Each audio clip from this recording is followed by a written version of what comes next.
그 당시에 제가 섬기던 교회는 예장 통합측 21년 된 스레이트 지붕교회가 새벽 기도 갔다가 비 오는 날 성전에 비가 새서 세수대야 물따라이 바치느라고 바빴습니다.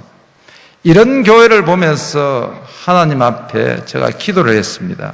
하나님, 이 비 새는 교회를 성령 건축할 수 있도록 내비 4억 6천만 원 이것만 정리해 주시고, 그리고 하나님 살아계심을 체험하게 해달라고 제가 그때 기도했습니다.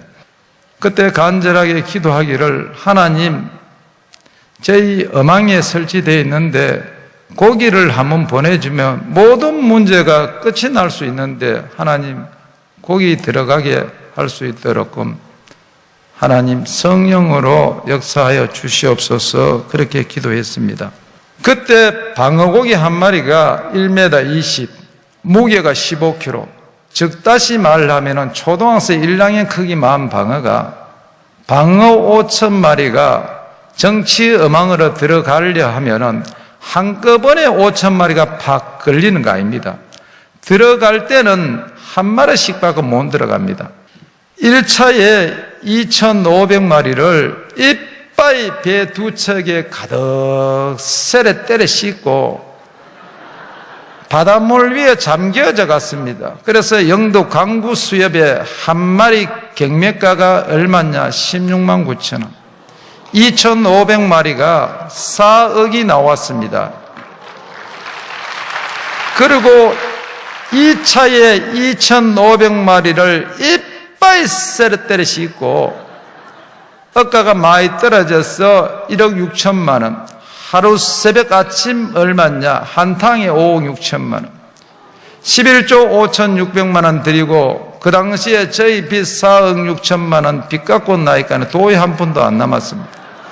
여러분들요, 기도는 잘 생각해보 해야지 함부로 했다가는 큰 코 다칩니다. 제가 그 당시에 하나님 빚만 갚게 해달라고 기도했더니 하나님께서 정확하게 빚만 갚게 해 주었습니다.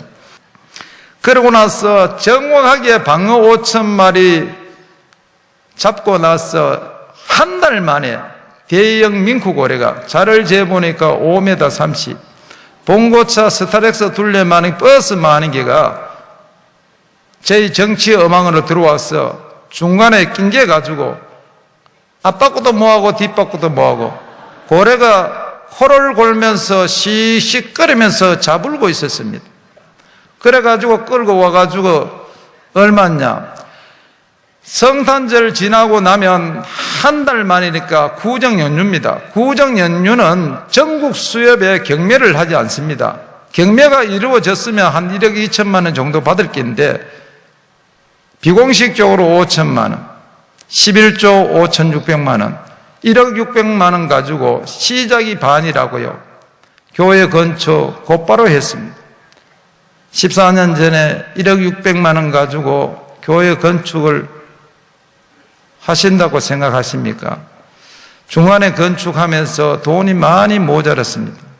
성전 건축 다 끝내놓고 나니까 중공검사를 맡고 나서 중간에 돈이 모자라 가서 건축하는 모든 문제를 해결을 해야 이게 되는데, 그래서 저희 포항 돌횟집을 담보해가지고 마지막에 모든 부채를 은행에 건저당 설정해가지고 다 마무리를 했습니다. 그러고 나니까 정확하게 한 달 만에 바다에 오징어가 셀이 이빠이 걸려가지고 매일같이 하루 퍼가 오면 이튿날 이빠이 들어가 있고 또 하루 퍼가 오면 또 이빠이 들어가 있고 매일같이 열흘 동안 퍼가 왔는데, 그렇게 성전 건축하면서 저질러 놨던 것 하나님께서 한 방에 다 끝내버렸습니다.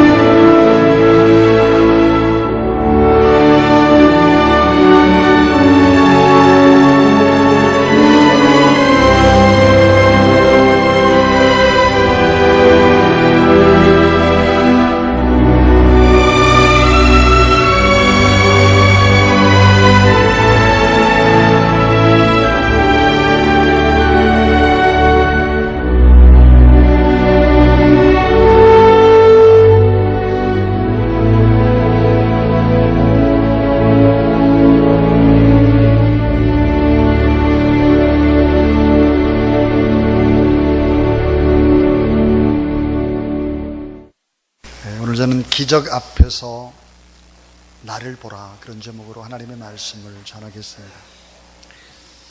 신약 성경에 예수 그리스도가 행하신 기적은 중복되는 것을 빼면 35가지입니다. 이 중에 7가지는 자연과 관계되어 있는 기적이죠. 예를 들어서 풍랑을 잠잠하게 했다든지, 또 물 위를 걷는다든지, 무화과 나무를 저주했다든지, 이런 등등의 자연과 관계된 이적이 7가지고, 그리고 나머지 28가지, 약 80% 정도는 전부 다 병 고치는 얘기, 귀신을 쫓아내는 것으로 되어 있습니다. 이 자연과 관계된 7가지의 기적은 하나님이 창조의 주님이시다, 창조의 주로 지금도 다 통치하고 다스리는 분이다 라는 사실을 증언합니다. 여러분, 우리나라가 참 어려운 가운데 있지만 창조의 주이신 통치자이신 주님이 나라와 민족을 통치하고 여러분의 삶도 통치해 주실 줄로 믿으시기를 바랍니다. 자, 질병 치유와 관계된 기적은 하나님은 치유와 회복, 그리고 궁극적으로 구원자가 되시는 분이다 하는 것을 말씀을 하고 계시죠. 오늘 말씀 속에 나타나고 있는 기적, 그 기적은 언제, 어디서, 어떻게, 누구를 통해서 나타나고 기적으로 말씀하시는 그 목적은 무엇일까 하는 것입니다. 이것은 여러분이 이미 잘 알고 있습니다. 다 외우고 있습니다. 그러나 다시 한번 내일부터 시작되는 기적에 관한 이야기, 또 수요일까지, 토요일까지 계속 이어지는 기적에 관한 이야기의 서론이 되겠습니다. 자, 첫 번째 이야기는, 따라해 주세요. 주님의 기적은 절망의 절정에서 시작됩니다. 주님의 기적은 참 이상해요. 절망의 절정, 다 실패했다, 이게 끝났다, 어렵다, 도저히 안 된다, 인간 육체의 한계 상황 속에서, 그 절정에서 주님의 기적은 시작된다 하는 것입니다. 오늘 말씀 누가복음 5장 이들의 호숫가에 배 2척이 있는 것을 보시고 어부들은 배에서 나와서 그물을 씻는지라 그랬습니다. 고기잡이 다 끝났습니다. 한 마리도 못 잡았습니다. 그물을 착착착 해서 배 위에 싣고 있는 것이죠. 요한복음 4장 47절에 보니까 그가 예수께서 유대로부터 갈릴리로 오셨다는 것을 듣고 가서 청하되 내려오셔서 내 아들의 병을 고쳐주소서 하니 그가 거의 죽게 되었다. 거의 죽게 됐습니다. 절망의 절정입니다. 요한복음 2장 3절에 포도주가 떨어진지라 예수 어머니가 예수께서 이르시기를 저에게 포도주가 없다. 포도주가 없습니다. 다 이런 기적은 절망의 절정에서 시작이 되는 것이다. 다시 말하면 인간의 절망은 하나님의 희망의 시작이 될 수 있다. 인간의 실패는 하나님의 기적이 시작되는 자리일 수 있다. 인간의 좌절은 하나님의 기적이 다시 새롭게 싹 트는 자리가 될 수 있다 하는 것입니다. 자, 갈릴리 호수를 너무도 잘합니다. 베드로가 고기 잡는 데 도통한 사람이죠. 밤새도록 그 물질했는데 단 한 마리를 잡지 못합니다. 아무리 노력해도 빈 배였습니다. 그리고 지치고 피곤해졌죠. 텅 빈 배, 실패하고 허탈한 자리입니다. 우리는 꼭 기억을 해야 합니다. 하나님을 믿을 때도 고통이 있다는 사실들을 알아야 되고, 약속의 땅에도 아픔과 시련이 있다는 것을 알아야 합니다. 아브라함은 하나님 앞에 부름을 받고 믿음으로 순종을 합니다. 그리고 고향을 떠나고 친척과 아비집을 떠나죠. 그리고는 주님이 주시는 지시하는 땅 가나안으로 가게 되죠. 근데 그 지시하는 땅, 그 가나안까지 정말 어렵게 도착했을 때 약속의 땅, 그곳은 무슨 일이 있었는가? 창세기 22장 10절에 보니까 그 땅에 기근이 들었다 그랬습니다. 천신만고 끝에 약속의 땅이라고 도착을 했는데 기근인 거예요. 기근이 기다리고 있는 거죠. 궁핍과 질고와 아픔의 땅, 그곳에서 지내야 하는 것이죠. 기근을 만난 아브라함의 선택은 그 자리에서 견뎌내야 되는데 견뎌내지 못하고 애굽으로 가는 것입니다. 우리 신앙생활도 마찬가지입니다.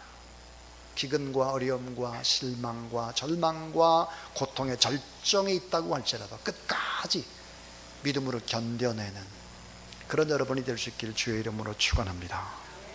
실패의 자리에서 말씀을 붙잡고 견뎌내야 기적이 일어나는 것이고, 회피해서 세상의 것을 쫓으면 더 큰 고난이 기다리고 있는 것입니다. 애굽으로 간 이 아브라함에게는 엄청난 고난이 기다리고 있었습니다. 도저히 상상할 수 없는 자기 아내를 빼앗길 수 있는 그런 고난이 기다리고 있었죠. 주님의 기적은 절망의 절정에서 시작이 된다 하는 것이 첫 번째 교훈입니다. 두 번째는 따라하세요. 주님의 기적은 불가능의 벽 앞에서, 자, 이 불가능의 벽 앞에서 말씀을 붙잡는 거예요. 불가능의 벽 앞에서 말씀을 붙잡고 순종할 때 기적이 일어났다 하는 것입니다. 누가복음 5장 4절 5절에 보니까 말씀을 마치고 시몬에게 이르시되 깊은 데로 가서 그물을 내려 고기를 잡으라. 시몬이 대답하여 이르되 선생님, 우리들이 밤이 맞도록 수고를 했을 때 잡은 것이 없지만 말씀에 의지하여 내가 그물을 내리리이다 그랬습니다. 도저히 이 말씀은 순종할 수가 없는 말씀. 깊은 데로 가라, 그물을 내려라, 고기를 잡으라 그랬어요. 가라, 내려라, 잡으라. 이 명령은 순종하기가 참 어렵습니다. 왜 어려울까요? 시간적으로 고기를 잡을 때가 아니기 때문입니다. 밤에 고기를 잡아야 되는 갈릴리 호수는 낮에는 고기 잡을 수가 없는 시간입니다. 장소를 봐도 고기를 잡을 수가 없습니다. 깊은 곳이 아니라 아침에는 얕은 쪽으로 고기가 오기 때문인데 깊은 데로 가라. 장소적으로도 이건 불가능한 얘기. 이미 끝이 났습니다. 그 물 다 깨끗이 씻어서 착착착 배후에다 쌓아놨거든요. 전문가의 경험에도 절대로 맞지 않습니다. 베드로는 평생 어부로 살아왔습니다. 어떤 분이 그렇게 얘기하더라고요. 갈릴리 수산대학 출신이라고. 갈릴리 수산대학 출신이 베드로인데 명령하는 분은 목수 출신입니다. 그러니까 시간적으로 장소를 봐도 전문가의 경험도 이미 다 또 끝난 거예요. 자, 깊은 데로 가서 그물을 내려 던지라고 명령하신 주님, 순종하기가 어렵습니다. 자, 예수님은 젊은 나이 30이고 베드로는 나이가 많은 어른입니다. 시간적으로 불가능, 장소도 맞지 않고 경험상으로 맞지 않고 지식적으로 이치로도 절대로 맞지 않는 얘기. 여러분, 맞지 않는 것이 너무 많다고 할지라도 진리의 말씀을 붙잡고 순종을 해보면 내 이성적 한계를 뛰어넘는 기적의 역사들이 일어날 수 있다는 사실을 믿으시길 바랍니다. 철학자 파스칼은 이렇게 말했습니다. 믿음이란 무엇이냐? 믿음은 순종이다. 믿음은 이성을 십자가에 못 박아야 가능한 것이다. 너무 똑똑한 사람에게는 믿음이 별로 없습니다. 계산이 너무 많은 사람들은 늘 언제나 그 계산 때문에 가난해지죠. 시몬이 대답하여 이르되 선생님, 우리들이 밤이 맞도록 수고를 했을 때 잡은 것이 없지만 말씀에 의지하여 내가 그물을 내리다 그랬습니다. 자, 주의 말씀 따라서 당신의 말대로 내가 그대로 한번 순종을 해보겠습니다 하는 거예요. 자, 여러분, 말씀을 행하는 자가 되고 듣기만 하여 자신을 속이는 자가 되지 말라. 말씀을 많이 듣고 행하지 않으면 하나님을 속이는 자입니다. 말씀을 듣고 행하면 문이 열리고 기적의 역사가 나타난다는 사실을 믿으시기를 바랍니다. 세 번째 이야기는 주님의 기적은 풍성하게 임하는 은혜의 기적입니다. 주님의 기적은 언제나 풍성하게 임하는 은혜의 기적입니다. 풍성하게. 누가복음 5장 6절 7절에 보니까 그렇게 하니 고기를 잡은 것이 심이 많아 그물이 찢어지는지라. 이에 다른 배에 있는 동무들에게 손짓하자고 와서 도와달라 하니 그 뒤로도 2배의 채움에 잠기게 되었더라 그랬습니다. 말씀에 순종할 때 그 결과는 물고기가 그 물에 찢어지도록 엄청나게 잡힌 것입니다. 조금 전에 우리는 간증을 들었죠? 간증. 방어가 들어오고 밍크 고래가 들어오고 오징어가 들어오고 도저히 들어올 수 없는 것이죠. 그래서 신문에도 많이 이렇게 나왔던 이야기들이에요. 자, 오늘 본문에 아주 중요한 것이 있습니다. 그게 뭘까요? 그 물이 찢어졌다는 것입니다. 여러분, 그 물이 찢어졌습니다. 그 물이 찢어졌다는 것은 다시 사용할 수가 없는 거죠. 다시 말해 예수 그리스도를 나의 주 나의 하나님으로 영접하기 이전에 우리가 하는 일들, 그 물이 찢어집니다. 다 새는 거예요. 사업에 성공하는 것이 중요한 것이 아니라 하루아침에 싹 그렇게 될 수 있다는 사실을 알아야 됩니다. 대조가 되는 성경 구절은 부활하신 주님을 만난 베드로가 똑같은 갈릴리 바다입니다. 그 물을 던지죠. 요한복음 21장 6절에 이르실 때 그 물을 배 오른편에 던지라. 그러면 잡히리라 하시니 이에 던졌더니 물고기가 많아 그 물을 들 수가 없었다 그랬습니다. 찢어지지 않았습니다. 부활하신 주님을 만나고 나서 순종을 할 때 여러분 오른편에 던지라. 이 말은 뭐야? 왼쪽은 포기하라 하는 것입니다. 믿음은 양쪽을 다 하는 것이 아닙니다. 믿음은 세상의 원칙을 포기하고 하나님의 말씀을 붙잡는 것이죠. 그때 그 물이 찢어지지 않는 것입니다. 시편 31편 19절에 주를 두려워하는 자들을 위하여 쌓아두신 은혜, 곧 죽게 피하는 자를 위해서 인생 앞에 베푸신 은혜가 어찌 그리 큰지요 그랬습니다. 우리 위해서 예배하고 계신 주님의 그 풍성한 축복, 그 축복이 우리에게도 그렇게 넘치게 되길 주의 이름으로 축원합니다. 여러분, 가수 심수봉이라는 분을 아실 겁니다. 이 심수봉 씨가 상하색 그랜드 피아노 앞에서 하늘색 원피스를 곱게 차려입고 23세 꽃다운 나이에 또 그때 그 사람을 부르면서 1278년도에 화려하게 데뷔를 했습니다. 그러나 이듬해 11.6 정치 현장을 목격했던 이후로 5년 동안 방송이 출연이 금지가 되죠. 한창 열정적으로 무대에 서야 될 때 그냥 꼼짝 못하게 된 것입니다. 그녀는 족쇄에 묶여버렸죠. 벗어날 방법을 찾던 그녀는 결국은 사주와 점집, 무당 계속 만나고 돌아다녔습니다. 무엇을 보고 누구를 만나도 제 운명은 항상 나빴습니다. 그때 오래된 한 친구를 우연히 만나 상담을 하게 되었습니다. 2시간 정도였나 마음이 편안해졌습니다. 바로 그 친구는 너 같은 운명을 바꿀 수 있는 길이 있다 했습니다. 바로 예수 그리스도를 믿는 것이다 라고 전도했습니다. 1985년 그녀는 믿음 생활을 시작했고 3일 동안 눈물만 흘렸다 그랬습니다. 그리고 이렇게 고백을 합니다. 마치 잃어버린 부모님을 찾는 심정 그 자체였습니다. 세상에서 겪는 외로움과 고통들이 모두 눈물이었을 겁니다. 절대자 앞에 다 내려놓으니 그렇게 마음이 편안할 수가 없었습니다. 깊은 곳의 은혜를 제가 체험한 것입니다.